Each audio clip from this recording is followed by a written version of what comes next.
Over 25 years have flown by since Derbyshire Gypsy Liaison Group was established. This is a brief stroll down memory lane. We won't have time to see everything, and there'll be quite a bit of jumping back and forth, so bear with me. In the early 1980s, DGLG was formed to support the establishment of a site in Derby City under the 1968 Caravan Sites Act.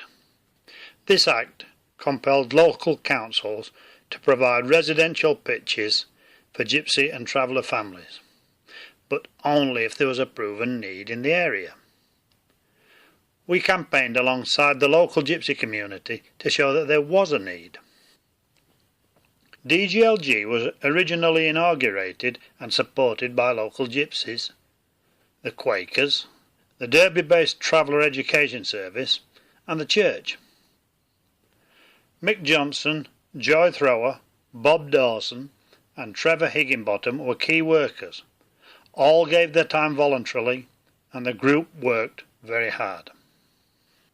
Joy Thrower kept a record of work in Derby City, and there are some photographs taken in the 1980s which show the difficulty of finding somewhere to stop. There are pictures of families who resorted to stopping on building sites and dumping ground. We now have these photographs in the archives. Another issue was the difficulty gypsy families faced when trying to access healthcare. The group worked tirelessly, without the benefit of funding, to address this problem. In 1987, as a result of progress being made by the group in Derby City, a new group formed in the north of the county and began to meet in Chesterfield. In 1989 the two groups joined, and we became a Derby City and county-wide service. At this time, along with Third Piper Arts, we organised an exhibition to showcase the local gypsy community and explain about the gypsy way of life. This exhibition went to local schools and into Chesterfield Library. Throughout the 1990s, we undertook many planning applications for small family sites for gypsies. We learned how to do them by doing them. Our knowledge and expertise developed, and we expanded our services to give support on accommodation, health and education issues. Our campaigning skills grew, and we lobbied government to improve the accommodation situation. The important landmark came in 1994, when the Criminal Justice Act abolished the 1968 Caravan Sites Act and the one of '94 planning circular for gypsy sites was brought in. Around this time, we started to forge links with other gypsy groups, and in 1994 we attended the Gypsy Congress, which was held in Seville.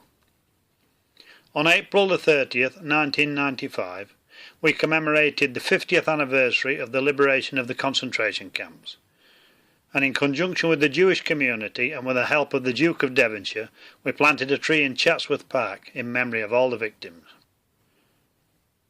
Corbrig's Caravan Site, established in 1969, was one of the first sites in the country to be created under the Caravan Sites Act of 1968. However, a site in Derby City would not materialise until September 2011. This would be the Amari Park site. Prior to this, two extended Irish traveller families had been living on an unauthorised site at Hawthorne Street. Derbyshire Gypsy Liaison Group lodged a planning application on this unauthorised site and kept it in place until all the family's needs had been addressed. It took 10 years for the new site to come to fruition. Unfortunately, there are still no sites in Derby City for the Romany Gypsy population or for other Irish travellers, many of whom reluctantly went into housing in the 1980s. In 2001, we launched the book Henry Drybread at the Gordon Boswell Museum. We also obtained funding to launch a children's education book scheme for schools. During this time, lots of people were asking for information about the Romany Gypsy culture. So in 2002, in conjunction with Derby County Council Gypsy Traveller Working Needs Group, we obtained funding to produce a document called A Better Road. And with the help of independent funding in 1987, this was updated to an improved path to a better road. In 2006, after many years of helping the local gypsy community, educationalist and DGLG founder member Bob Dawson was awarded a Pride Not Prejudice Award at PMP3, which was held in conjunction with West Mercia Police. Bob Dawson was paramount in the group. He developed the original constitution and was our treasurer for many years. He's now retired, but we all stay in touch and we have a meet-up from time to time. In 2003, we were given the Queen's Golden Jubilee Award for voluntary groups. This award was given out to only 4 groups, and we were one of those. Siobhan and David Spencer, myself and my wife Mazelli were invited to attend the Queen's Garden Party in celebration of the award. From 2008 onwards, subject to funding, we have organised regional Roma Gypsy Traveller History Month events. The Heidelberg Roma and Sinti exhibition came to London for Roma Gypsy Traveller History Month 2010, and I was invited to speak. Herr Romany Rose and the German Chancellor also gave speeches. It was very moving, and we felt that the forgotten Holocaust of the Gypsy people should be promoted and that people should be educated about it. So we set about finding funding, especially for the work, and we made some strong links in the northeast. DGLG helped Lincolnshire Gypsy Liaison Group obtain an office and assisted them in managing a 2-year Supporting People contract from 2007 to 2009. In 2011, we entered into partnership with them again, and with the help of the monitoring group, we worked on the Patrim project. Recording aspects of our work and family history has been rewarding for all of us. But it makes you realise how quickly time passes.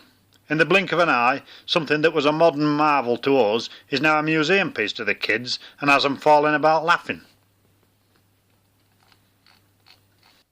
Since 2008, DGLG has taken part in the National Holocaust Commemoration Day in Derby City.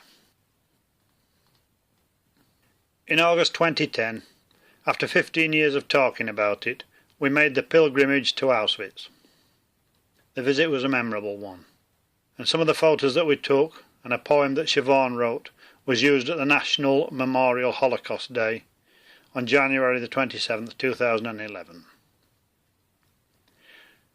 We've always worked hard and tried to be the best at what we do, and in 2010 we were the first gypsy group to apply for and be accredited with Picasso Level 2.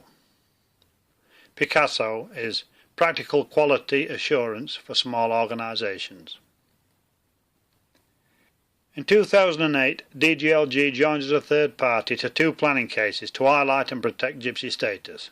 This is a complicated issue that will need addressing at some point in the near future. We have developed a mental health support service and produced the I Know When It's Raining report in conjunction with the University of Lancaster. This has really helped to strengthen the health and promotion work we've been doing since 1987. The first Pride Not Prejudice conference was held in 2004. Many said it would not be successful as it was held at the police headquarters. But it was extremely successful and continued for a further 3 years. The murder of Irish traveller teenager Johnny Delaney made all the more important the reporting of race hate crime. Johnny's father Patrick spoke at the conference. We continued to work at improving relations between the community and the police. Cheshire Constabulary was and are very supportive, and they took the investigation into Johnny's death very seriously. In 2004, DGLG received the Home Office Award for Innovative Police Training in conjunction with Derbyshire Police. This is a national award. From 2007 to 2012, we have worked on the A Safe Place to Be project. During this time we have managed to obtain sites through the planning system assisted in extensions to sites and seen unauthorised sites fall from 54 in 2005 to 9 in 2011 on Derbyshire County land. Actually, just 2 families under this project. We now have the services of a qualified RTPI planner. DGLG continues to work locally, regionally and nationally, and hosts the National Federation of Gypsy Liaison Group, chaired by Peter Mercer MBE, whose witness statement obtained the recognition of Gypsy people as an ethnic minority in 1989. Since 1999, we've produced a calendar recording our work. We've had much to celebrate during our 25-year-plus journey. We are proud that a lot of things have changed. And we're proud that a lot of things have remained the same. We've left a pattern of landmarks, and we look forward to the road ahead with optimism.